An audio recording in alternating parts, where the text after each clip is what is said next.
بسم الله الرحمن الرحيم الحمد لله رب العالمين والصلاة والسلام على سيدنا محمد صلى الله عليه وآله ورضي عن أصحابه وسائر الصالحين التابعين لهم بإحسان إلى يوم الدين وبعد. آج سے انشاءاللہ ہم لوگ علم العقائد کے اوپر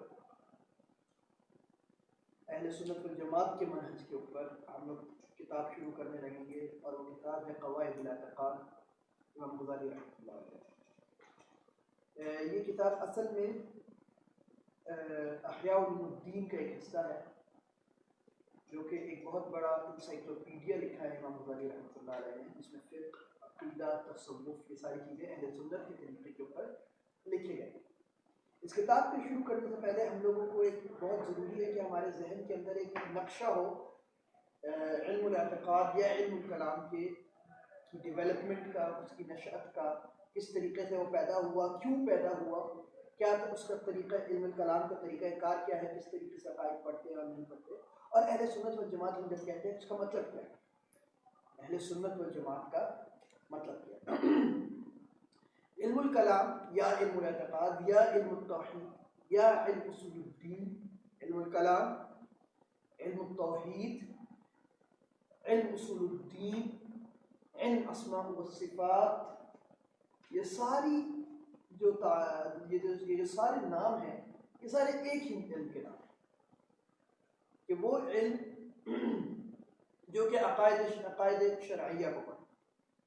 اسی لیے ایک بات یاد رکھیے گا کہ شریعت کا ایک قاعدہ ہے جس میں کہا جاتا ہے کہ لا مشاحة فی الاصطلاح، یا پھر ایک اور قاعدہ ہے جس میں کہتے ہیں کہ العبرۃ بالحقائق والمعانی لا بالالفاظ والمبانی۔ العبرۃ بالحقائق والمعانی لا بالالفاظ والمبانی۔ ایک قاعدہ ہے شریعت کا کہ العبرت جو ہے یا حقیقت ہے جو ہوتی ہے کسی چیز کی، یا اس چیز کا ایکسیپٹنس یا ریجیکشن کس چیز کے اوپر قائم ہے، الحقائق والمعانی، کہ اس چیز کے اندر اس کی حقیقت کیا ہے، اس کا معنی کیا ہے، لا بالالفاظ والمبانی۔ ہم الفاظ اور ظاہری ڈھانچے کے اوپر نہیں جاتے چیزیں، ہم اس کی حقیقت کے اوپر جاتے ہیں، ان کے معنی کے اوپر جاتے ہیں، ٹھیک ہے۔ صرف کسی لفظ کی، کسی چیز کے لفظ یا اصطلاح یا اس کے نام کے اوپر ہم کسی چیز کو ایکسیپٹ یا ریجیکٹ نہیں کرتے۔ اس کی میں سمپل سی مثال آپ کو اگر آج کل کے دور کے اندر آیا علم سیاست سے ہم نے کہ ڈیموکریسی، صرف اس وجہ سے کہ ڈیموکریسی کوئی عربی کا لفظ نہیں ہے، ہاں، یا پھر ہمارے فقہاء نے یا قرآن اور سنت نے اس لفظ کو استعمال نہیں کیا، ہم اس لفظ کو رد نہیں کرتے۔ ہم اس لفظ کو رد یا اس فکر کو رد یا ایکسپٹ کس بنیاد کے اوپر کریں گے، اس کے معانی کیا ہے، اس کی حقیقت کیا ہے۔ اگر وہ معانی اور حقیقت شریعت کے مطابق ہے تو اہل مسئلہ ہم اس کو ایکسپٹ کریں گے، اگر وہی معانی، اسی کی معانی یا حقیقت شریعت کے متصادم ہے تو اس کو کیا کر دیا جائے گا، ریجیکٹ کر دیا جائے گا۔ سمجھ آئی بات؟ تو یہی قاعدہ شریعت کیا ہے کہ العبرۃ بالحقائق والمعانی لا بالالفاظ والمبانی، کہ حقائق اور معانی کے اوپر ہم جائیں گے، الفاظ، مبانی، سپرفیشل اسٹرکچر، اس کے اوپر ہم لوگ فکر کے اندر کم از کم نہیں جاتے۔ ہاں یہ بات ٹھیک ہے کہ چند فقہاء نے اس قاعدے کو صرف اور صرف، یہ جو قاعدہ میں نے ابھی پڑھا ہے شریعت کا، اس قاعدے کو صرف اور صرف محدود رکھا ہے معاملات تک، یعنی کہ بیع و شراء تک، ٹرانزیکشن تک، کہ یہ جو قاعدہ ہے یہ صرف اس وقت اپلائی ہوگا جب کہ ہم ٹرانزیکشنز کر رہے ہوں، اور باقی چیزوں کے اوپر یہ اپلائی نہیں ہوگا، اور یہ علماء احناف ہیں، علماء احناف ہیں، لیکن جمہور اور باقی علماء اس کو عام رکھتے ہیں اور اس کو ہر چیز کے اندر اپلائی کرتے ہیں۔ صرف اس تک رکھنے کی کیا وجہ ہے کہ وہ یہ کہتے ہیں کہ اسی قاعدہ سے کہ عبرت جو ہے حقائق کے اوپر، وہ صرف بیع و شراء کے اندر، ان کو عبادات کے اندر نہیں، آپ کو حیت کے اوپر بھی ضروری ہوتی ہے۔ عبادات جو ہے اس میں صرف آپ حقیقت پر نہیں جاتے احناف کے نزدیک، آپ کو شکل و صورت بھی لازم ہے کہ وہ ثابت ہو رسول اللہ سے، جبکہ شافعیہ اس کے قائل نہیں ہے۔ احناف کے نزدیک کسی بھی عبادت کے صحیح ہونے کے لیے 2 پریریکوزٹس ہیں، 2 شرائط پورا کرنا ضروری ہے۔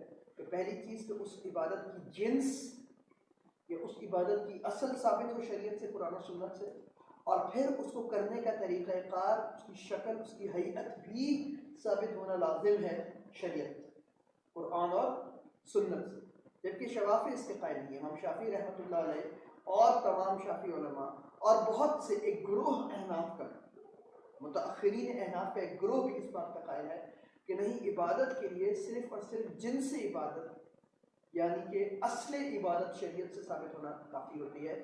اس کی اشکال اور حیت اور اس کی شکل اور طریقہ کار کے اندر اگر کوئی نہ بھی ثابت ہو تو کوئی مسئلہ نہیں ہے، جب تک کہ اس کی اصل شریعت سے ثابت ہو۔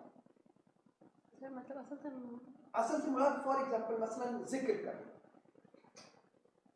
اللہ کا رسول اللہ صلی اللہ علیہ وسلم کی احادیث ہے جس میں رسول صلی اللہ علیہ وسلم نے ذکر کی مجالس کا انعقاد کرنے کا حکم، جیسے یہ حدیث ہے مسلم کے اندر اور ان ساری چیزوں کے اندر۔ تو اب ذکر کی مجالس یا پھر ایک رسول صحیح مسلم کی حدیث ہے، رسول اللہ صلی اللہ علیہ وسلم نے فرمایا کہ ماں بے قوم کہ کوئی بھی قوم جب کسی اللہ کے گھر کے اندر یا کسی گھر کے اندر جمع ہو کے قرآن کو پڑھتی ہے تو اس کے اوپر فوراً فرشتے نازل ہوتے ہیں اور سکینہ نازل ہوتے ہیں اور یہ ساری مطلب جب تلاوت قرآن کو جمع ہو کر پڑھنا جائز ہے، ٹھیک ہے۔ اب کیا اس طریقے سے پڑھنا جائز ہے کہ سارے لوگ بیٹھے ہوئے ہوں ایک جگہ پر اور ہر کوئی اونچی اونچی آواز میں پڑھ رہا ہو، یا پھر جس طرح آج کل ختم ہوتے ہیں اور یہ سارے جو اشکال ہیں کہ یہ جائز ہے کہ نہ جائز؟ اب احناف سے اگر آپ پوچھیں گے، اس جمہور حنفیوں سے اور مالکیوں سے اور حنابلہ سے جب آپ یہ سوال کریں گے کہ کیا ختم کی مجلس کرنا یا اس کی مجلس کرنا جائز ہے کہ نہیں، وہ کہیں گے یار ٹھیک ہے یہ چیزیں جائز ہے، اللہ کی رسول اللہ سے بتائی جائے، لیکن ایک خاص آپ دن جب اس کو مقرر کر دیتے ہیں صحابہ اس طرح نہیں کیا، یہ بدعت ہوگی، سمجھ آ گئی بات۔ لیکن اگر آپ شافعی کے پاس آئیں گے، علماء شافعیہ کے پاس آئیں گے یا پھر ایک گروہ حنفیوں کے پاس، تو کہیں گے دیکھو یار اصل ثابت ہے نا، اصل ثابت ہے تو آپ کوئی بھی شکل اختیار کریں، تو آپ کوئی بھی شکل اختیار کر لیں، اس میں کوئی مذائقہ نہیں ہے جب تک کہ اس کی اصل آپ کی شریعت سے کیا ہو رہی ہے، ثابت ہو۔ تو یہ فقہا کا اختلاف ہے۔ اور ایک بات یاد رکھیے گا کہ جس مسئلے کے اوپر فقہا کا اختلاف ہو دلیل کی بنیاد کے اوپر، تو وہ مسئلہ منکرات میں سے نہیں شامل ہوتا، مطلب وہ نہیں اور منکر میں نہیں آتا۔ امر بالمعروف والنہی عن المنکر جو ہے کہ آپ نے بری چیزوں سے روکنا ہے، اگر کسی مسئلے کے اوپر فقہا کا اختلاف ہے تو وہ مختلف بھی مسئلہ منکر میں سے ہرگز شمار نہیں ہوگا، اور اس کے اوپر امت کا اجماع ہے، اس کے اوپر امت کا اجماع ہے، اور اس اجماع کو نقل کیا ہے امام دقیق العید رحمۃ اللہ علیہ نے اپنی کتاب الفصول کے اندر اور الاصول کے اندر، اور اپنی شرح جو انہوں نے اربعین النووی کی لکھی تھی، اربعین النووی کی شرح لکھی ہے، اربعین النووی 40 حدیثیں جو امام نووی کی ہیں اس کی شرح کی ہے ابن دقیق العید رحمۃ اللہ علیہ، اور اس کے اندر یہ بات لکھی ہے، اور تمام فقہا نے اس کو اپنی بات میں لکھا ہے کہ اگر فقہا کا اختلاف ہوگا تو وہ چیز منکر میں سے شامل نہیں ہوگی، مطلب اس کو آپ نے زبردستی روکنا ہے۔ آپ کا جو نقطہ نظر ہے آپ اس کے اوپر عمل کریں، دوسروں کو علمی طریقے سے قائل کیجیے، لیکن آپ زبردستی نہیں روک سکتے، نہ اپنے بیٹے کو، نہ اپنی بیٹی کو، نہ اپنی بیوی کو، نہ کسی کو۔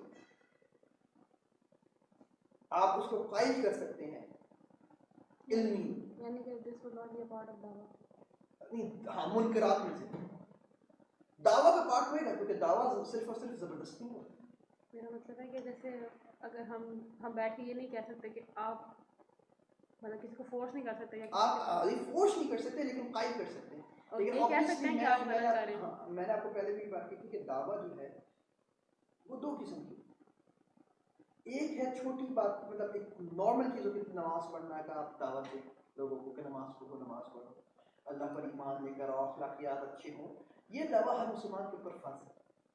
لیکن جب آپ دعوت کے اندر فقہی معاملات کو ایگزامپل دیں گے کہ کیا نماز کی سنت ہے اور کیا سنت نہیں ہے، کیا چیز سنت ہے اور کیا چیز بدعت ہے، تو یہ ہر اہل غیرے کے لیے جائز نہیں۔ میں یہ نہیں کہہ رہا کہ اس کو بہتر ہے کہ وہ نہیں، یہ جائز نہیں ہے کہ لوگ ایسی دعوت دیں ہر اہل غیرہ، سوائے ان کو جن کو علم ہے۔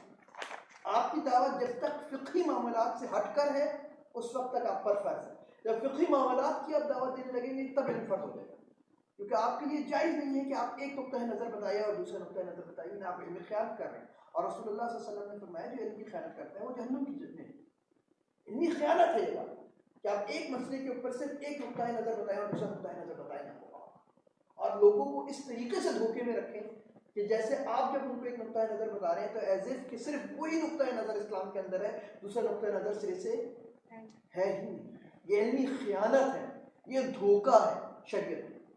بے شک آپ اس نقطۂ نظر کے پائیں لیکن آپ کے یہ جائز نہیں ہے، اس وجہ سے علم ضروری ہے.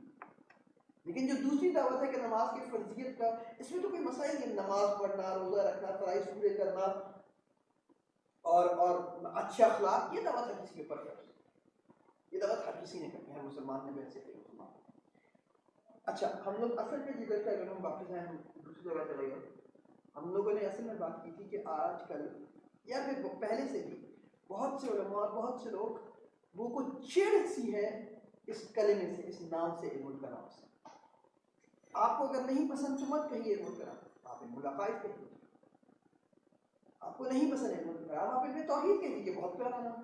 آپ علم اصول الدین کہیے، دین کے اصولوں کا علم.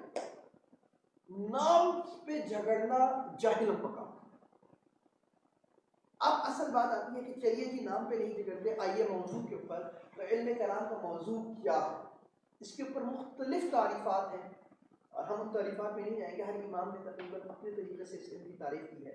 لیکن اگر ہم ساری تعریفوں کو پڑھیں اور ایک جامع اور معنی یا ایک کمپریہنسو تعریف کرنا چاہیں تو اس علم کی تعریف ہوگی کہ علم الکلام یا علم الاعتقاد یا علم التوحید یا علم اصول الدین وہ علم ہے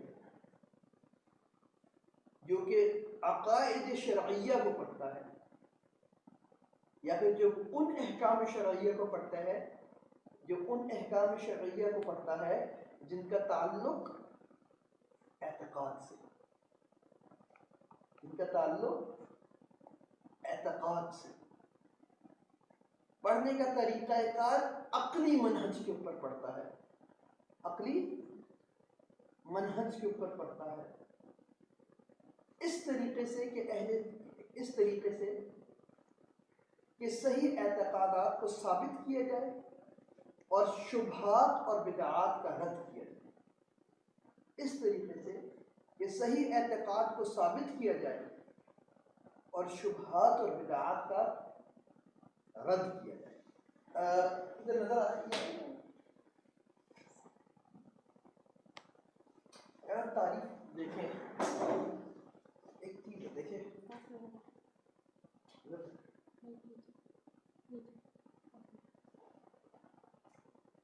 اگر ہم دیکھیں، ہم نے تعریف کی تھی کہ یہ علم ہے، علم جو کہ کس چیز کو پڑھتا ہے؟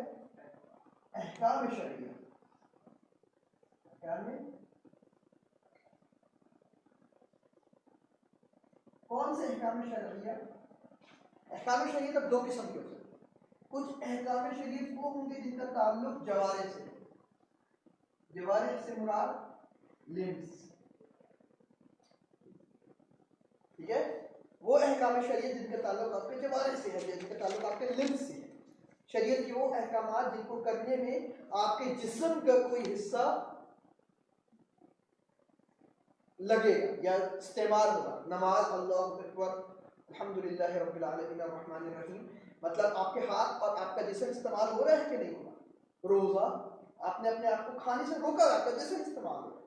نیت تو ہے ہی ہے لیکن جسم استعمال ہو رہا ہے. حج، جسم استعمال ہو رہا ہے. جہاد، قتال، جسم استعمال ہو رہا ہے. زکوٰۃ، پیسہ اور جسم استعمال، خرید و فروخت، جسم استعمال ہو رہا ہے. تو ہر وہ احکامات شریعت کے جن کا تعلق آپ کے جوارح سے ہو، آپ کے لمز سے ہو، وہ کہلاتے ہیں احکام الفقہیہ.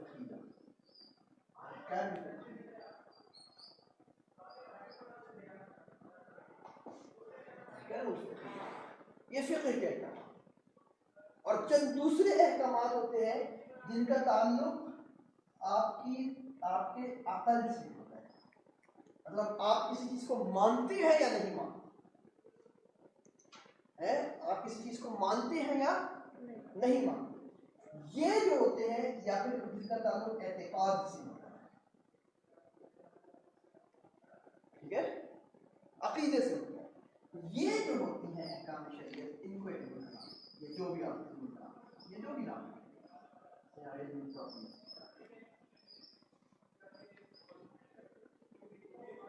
سمجھ آ گئی بات؟ تو احکام شریعت نکلتے کدھر سے ہیں؟ کسی چیز کو شرعی حکم ہونے کے لیے کیا ضروری ہے اس کا؟ کہ وہ قرآن و سنت کے اندر موجود ہو. تو جب ہم نے پہلی قید یہ لگائی ہے کہ وہ علم جو احکام شریعت کو پڑھے گا، اس کا مطلب ہے کہ یہ احکامات قرآن و سنت کے اندر موجود ہونے چاہیے، لیکن ان کو پڑھیں گے کس طریقے سے؟ ہم عقلی طریقے، عقل کے ذریعے. تو اگر کوئی شخص یہ کہے کہ عقل سے پڑھنے کا مطلب یہ ہے کہ جو بات عقل کہہ رہی ہے آپ اس کو مان رہے ہیں، شریعت کسی کو آپ پوچھ رہے ہیں، یہ بات بالکل باطل ہے، غلط ہے. کیوں؟ کیونکہ پہلی قید ہم نے شریعت کے احکامات کی لگائی کہ ہم پڑھیں گے کن چیزوں کو؟ شریعت کے احکامات. شریعت ہے کیا چیز؟ قرآن اور سنت اور اجماع. قرآن، سنت اور اجماع یہ شریعت ہے. تو کہیں بھی قرآن، سنت اور اجماع شریعت کو ختم نہیں کیا گیا. کس طریقے سے اس شریعت کو پڑھنا ہے؟ عقلی طریقے سے. کیونکہ قرآن عقل کی طرف بلاتا ہے، کیونکہ قرآن عقلی تفکیر کی طرف جاتا ہے. سمجھ آ گئی بات؟ اور کس طریقے سے کہ ہم لوگ صحیح عقیدے ثابت کریں، اور وہ عقیدہ آبویسلی عقلی طور پہ ثابت کریں گے، وہ عقیدہ جو شریعت میں ہوگا، جو قرآن و سنت سے آبویسلی ثابت ہوگا، اور بدعتوں کو اور کسی بھی قسم کی شکوک و شبہات کا رد کیا. یہ ہے علم الکلام. یہ تعریف ہے علم الکلام یا علم العقائد یا علم التوحید کی. سمجھ آ گئی بات؟ اب آگے ہے کہ کیا یہ علم صحابہ، اچھا اب اگلا جو مبحث ہوتا ہے وہ یہ ہے کہ کیا یہ علم پڑھنا جائز بھی ہے کہ نہیں؟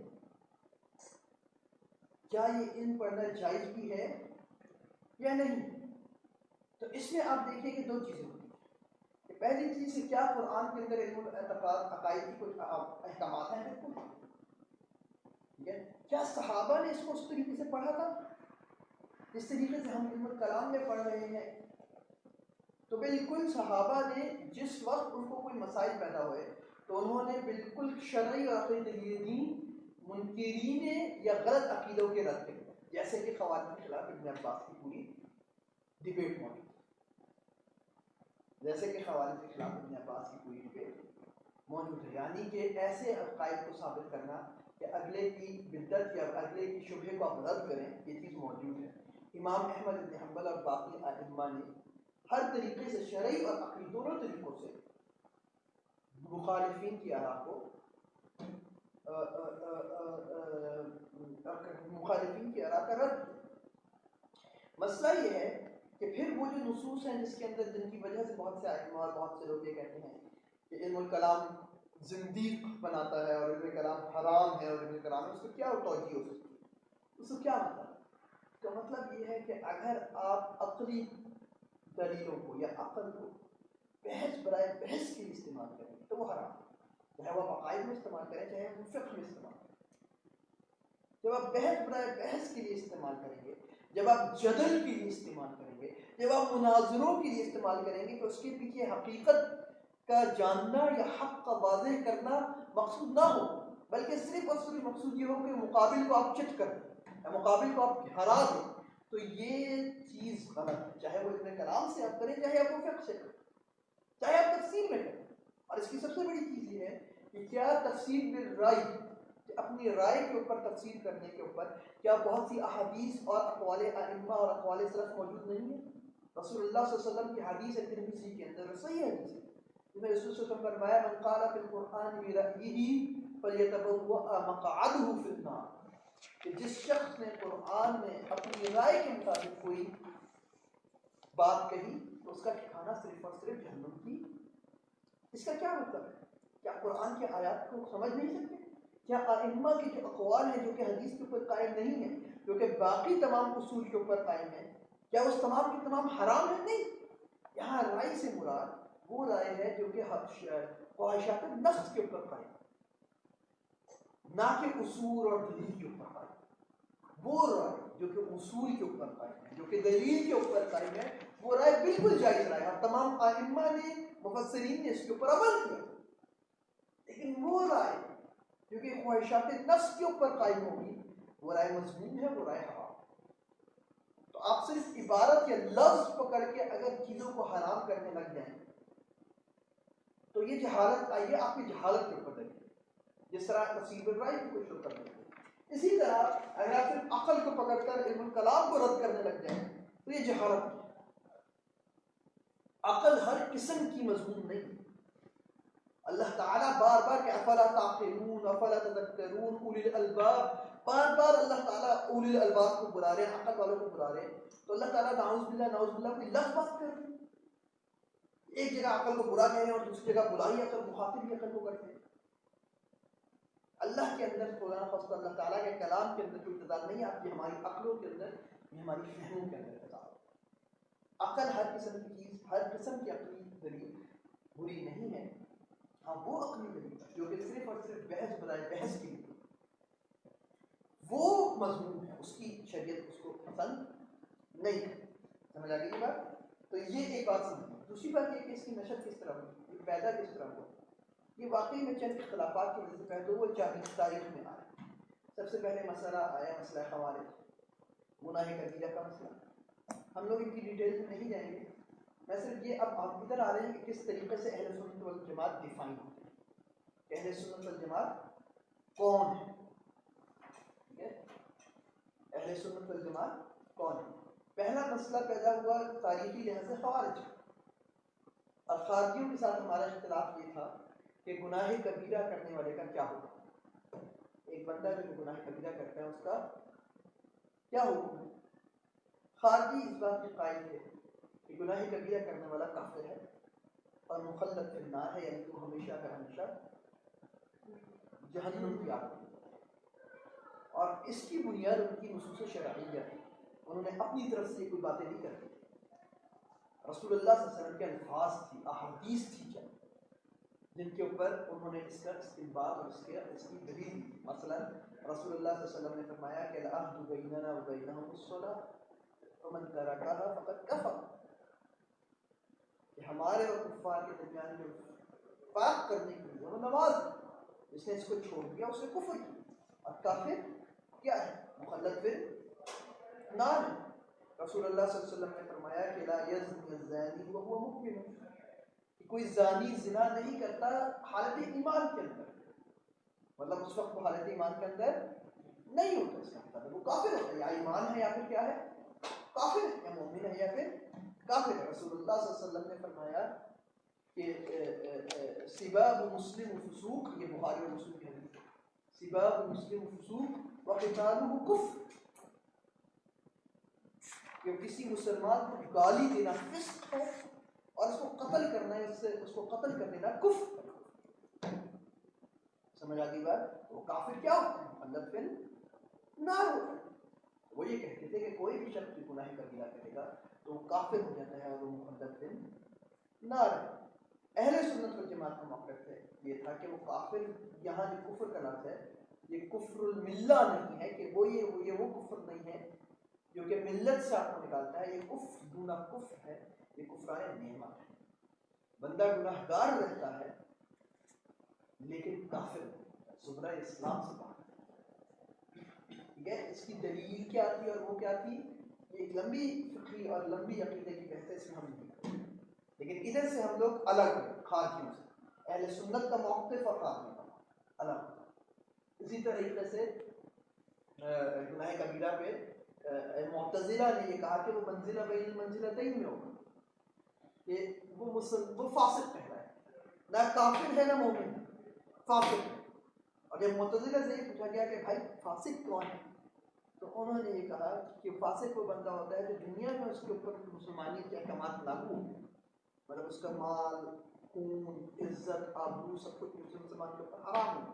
اس کے وہی حقوق ہوں گے جو مسلمان کے حقوق ہیں، وہی فرائض ہوں گے جو مسلمان کے فرائض ہیں اس دنیا کے اندر. لیکن آخرت میں مخلد فی النار، آخرت میں وہ ہمیشہ کے جہنم میں. تو ان کا ان کی رائے کے دو حصے تھے.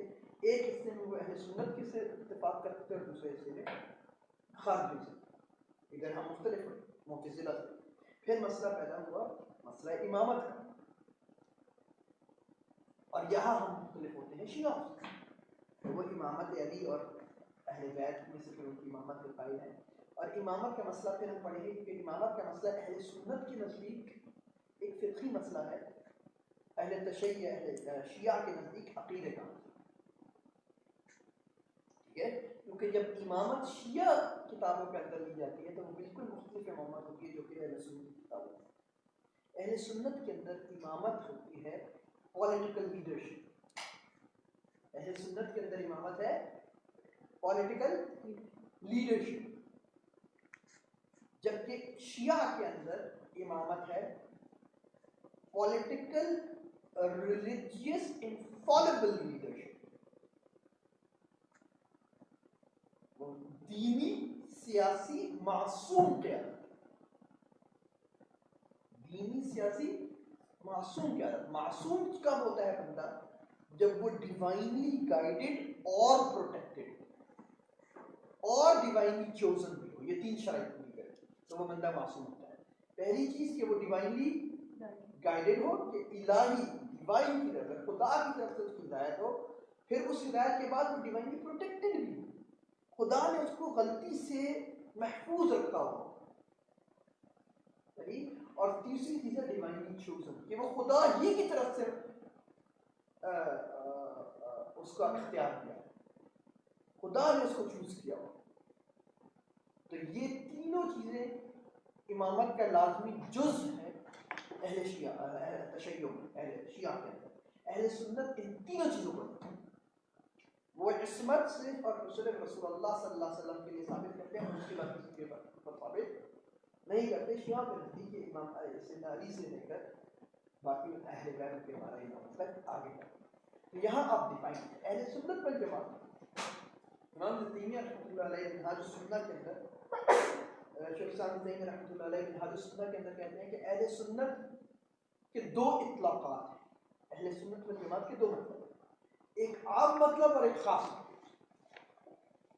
ایک عام مطلب اور ایک خاص مطلب.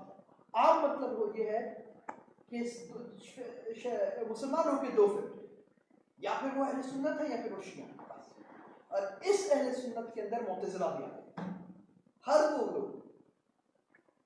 وہ لوگ جو کہ شیعہ نہیں ہیں وہ اہل سنت. یہ ایک عام تعریف ہے. شیعہ اہل سنت دو مختلف لوگ.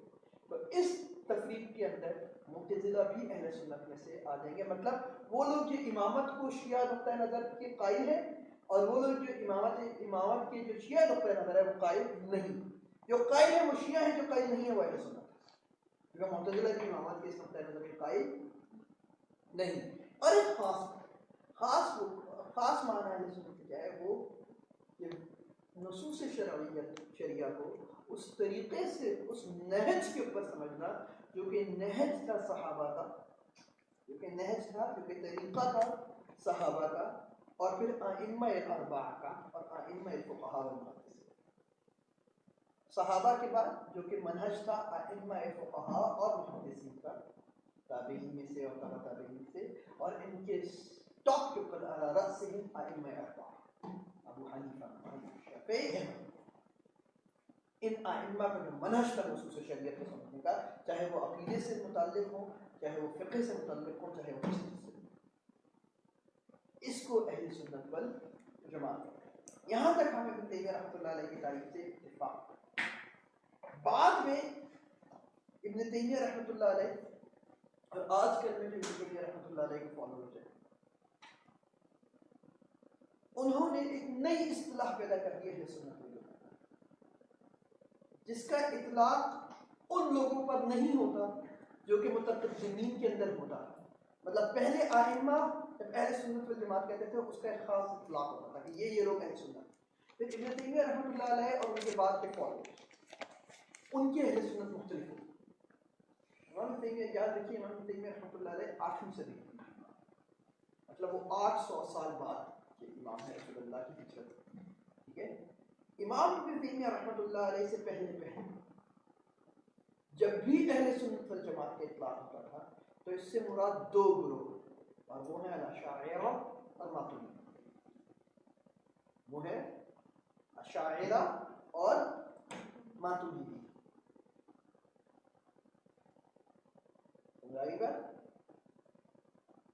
عقیدے کی کتابوں کے اندر، فقہ کی کتابوں کے اندر یہ مشہور تھی اصطلاح کہ جناحی اہل سنت والجماعت، کہ اہل سنت والجماعت کے دو پر ہیں، ایک اشاعرہ ہے اور دوسرے